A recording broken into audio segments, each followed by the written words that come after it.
Hi friends, భవిష్యానికి infinity finally నెల్లూరులో ఉన్న మైపాడు బీచ్కి అయితే వచ్చాము. ఒక పక్కన బీచ్, ఒక పక్కన శివాలయము. చాలా మంచిగా అయితే అనిపించింది.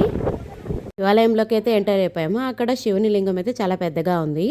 శివుని లింగం ఎంత పెద్దగా ఉందో అంత పెద్దగా స్టెప్స్ అయితే పెట్టారు. అక్కడ నుంచి బీచ్ కూడా చాలా బాగా కనిపిస్తుంది అనమాట. స్టెప్స్ మీద నుంచి టెంపుల్ చాలా మంచిగా అయితే కనిపిస్తుంది. అది కాక నెల్లూరు అంతా ఇక్కడే కనిపించేస్తుంది. పైనుండి చూస్తుంటే ఇక పిల్లలు ఆగుతారా, ఇంకా రాండి మమ్మీ పోదాము అనేసి అంటున్నారు. సరే అని ఇక్కడ ఒక వ్యూ అయితే బాగుంది కదా, ఇక్కడ ఫొటోస్ తీసుకుందామని అలా ఫొటోస్ అయితే తీసుకుంటున్నాము.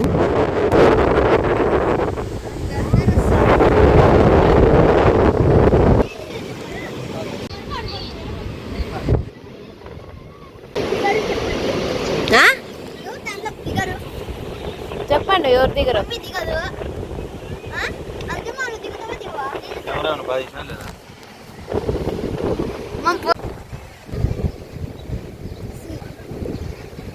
అంత దూరం వచ్చాక ఇక లేట్ ఎందుకు అనేసి పిల్లల్ని అయితే పిలుచుకొచ్చేసాము. ఇక యుద్ధానికి సిద్ధమైనట్టు అవుతుంది బీచ్లోకి వెళ్ళడానికి.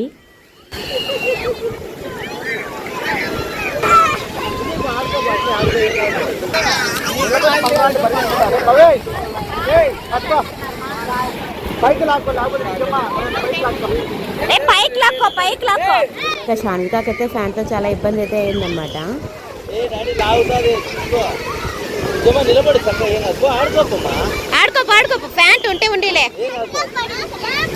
శాన్వికాకైతే ఇక కంట్లో ఏదో పడింది అనేసి పాపం వచ్చేసింది. వాళ్ళ డాడీ అయితే తీసేశారు. ఇంకా వెళ్ళి ఆడుకుంటుంది మరి.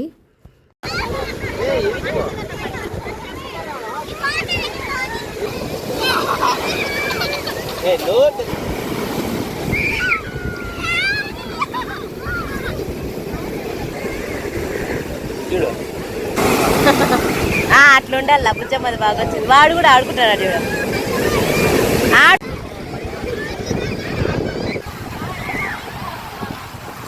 మామూలు మీ న్యాచురల్గా ఉండే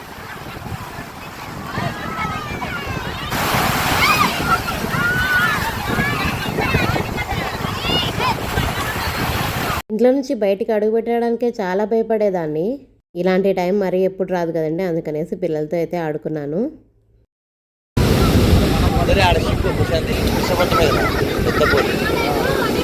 పిల్లల ఆనందాన్ని చూడడానికి అమ్మ వాళ్ళకైతే కాల్ చేశాను. అమ్మ వాళ్ళు వీళ్ళని చూడడానికన్నా ముందు అమ్మ జాగ్రత్త జాగ్రత్త అని చెప్పేసింది అనమాట. సముద్రంలో ఉన్న ఇసుకంతా భవేష్ ఫ్యాంట్లోకి వచ్చేసింది అనమాట. పాపం భవేష్కి అయితే ప్రతిసారి ప్యాకెట్స్ నిండిపోయేది ఇసుకతో. పిల్లలు ఫస్ట్ టైం సముద్రంలోకి వెళ్ళగానే గవ్వలైతే కనిపించాయి. ఇంకా ప్రతిసారి గవ్వలు ఎతుకుతున్నారు.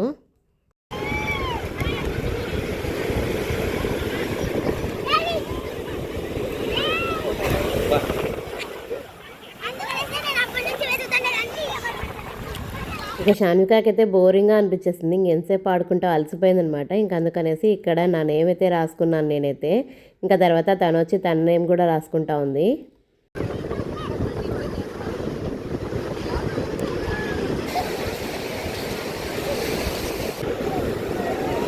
లైఫ్లో ఏది చేసినా చేయకపోయినా ఫ్యామిలీతో గడిపిన క్షణాలు చాలా మంచిగా అయితే ఉంటాయి.